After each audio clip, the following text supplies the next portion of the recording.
Le Québec est une société riche. On estime pourtant que 10% des Québécois ne couvrent pas leurs besoins de base. Le cumul des précarités, les discriminations, les préjugés et le manque de reconnaissance rendent leur vie impossible. Face à ce constat, des personnes de tous milieux et des organismes communautaires se sont regroupés dans une vaste mobilisation citoyenne pour former le collectif pour un Québec sans pauvreté. Le mouvement ATD Quart Monde s'est impliqué dans ce collectif dès sa création et a contribué à une de ses idées fondatrices, s'appuyer systématiquement sur l'expérience des personnes en situation de pauvreté pour élaborer ses revendications. Ce combat a permis en 2002 l'adoption d'une loi qui oblige le gouvernement du Québec à mettre en place une politique active de lutte contre la pauvreté. Dans le cadre de cette loi, un comité consultatif a été créé. Il se compose de 15 personnes qui représentent la société civile. Il rend des avis et soumet des recommandations au gouvernement. Il reprend une idée forte impulsée par le collectif, prendre en compte l'avis des personnes en situation de pauvreté dans les décisions qui les concernent. Je fais partie du comité consultatif de lutte contre la pauvreté et l'exclusion sociale en tant que personne en situation de pauvreté.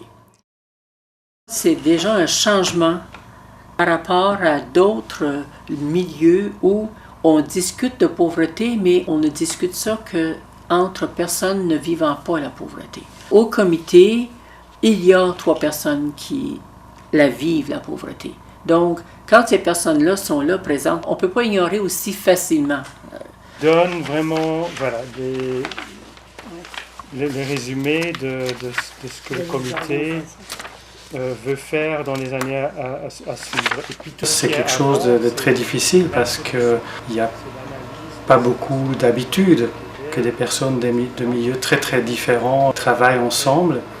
Il y avait déjà au sein d'ATD Quart Monde le comité loi de 6 à 7 personnes qui étaient dans le suivi de l'application de la loi de lutte contre la pauvreté. La mission principale de ce comité, ça va devenir de soutenir Réjeanne dans son travail au sein du comité consultatif.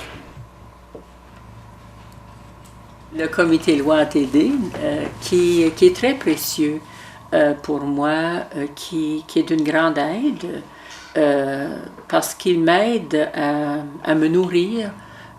Moi, j'ai pas toutes les idées en tête. Il y a plus d'idées dans plusieurs têtes que dans une pour poser des questions ou faire des réflexions. Puis, assez souvent, c'est arrivé que j'apportais comme ça du matériel comme ça au comité.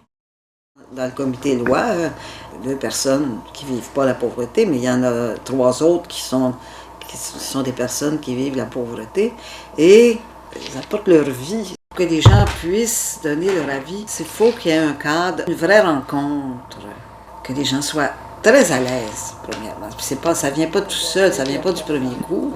Qu'ils soient profondément convaincus. Ce qu'ils vont dire va être écouté pour le traduire ensuite, là. Et là, tu prends conscience aussi de tes propres préjugés, tu sais. Par exemple, France, maintenant, France est une personne qui a de l'expérience. Ça fait des années là, qu'elle participe à toutes sortes de réunions. Mais maintenant, elle est capable de vraiment dire ce qu'il faut, tu sais. Et puis, pour des gens qui n'ont pas vécu la pauvreté comme moi, c'est très important d'écouter ça.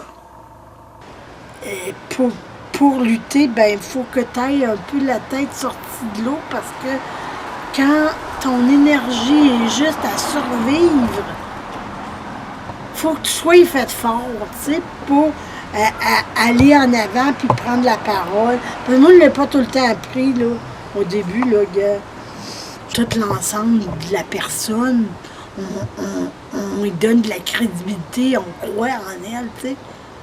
Ce que tu dis, c'est aussi valable que tu sais, l'économiste, il a ses colonnes de chiffres, ben toi, t'as ton petit carnet, puis tu sais, à tant de jours du mois, là, l'exercice, là, c'était pas à peu près, là. C'était les vraies affaires dans la vraie vie. Ça fait que c'est ça aussi, c'est de s'instruire de nos vies entre nous, entre pairs, puis de le partager avec avec les gens qui la vivent moins. C'est un peu décourageant parce que c'est comme si on n'était pas entendu. T'sais. On est écouté, mais ils ne nous entendent pas. T'sais. Si la loi n'était pas là, ça serait encore pire. 10 ans après l'adoption de la loi visant à lutter contre la pauvreté au Québec, le bilan est mitigé. Si la situation s'est améliorée pour les familles, elle s'est aggravée pour les personnes seules. Les inégalités ne cessent de croître et les préjugés restent tenaces. Les politiques menées sont souvent contre-productives et discriminatoires. Mais l'élan citoyen de solidarité est toujours présent dans les esprits. Partout au Québec, des groupes de défense des droits sont actifs et contribuent à penser la lutte contre la pauvreté avec les personnes qui la vivent et non pour elles. Parce que prendre en compte le savoir et l'intelligence de tous les citoyens et citoyennes est une condition indispensable pour en finir avec la pauvreté.